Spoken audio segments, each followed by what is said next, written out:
जहिया से चरल बा सोमारी तहिए से भइल बा लाचारी। छूटे ना आदत उनकर धइले बा बड़का बेमारी। बानी परेशान देखी सखी हो माथा चकराता।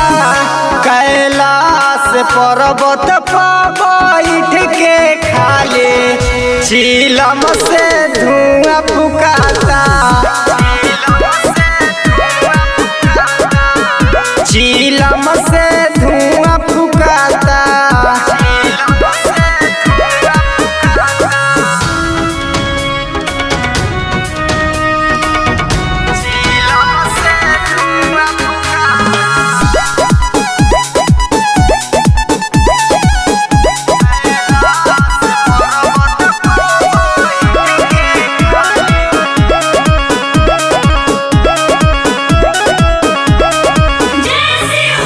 पी पी के उनकर बाउर भइल जाता मानावा हो।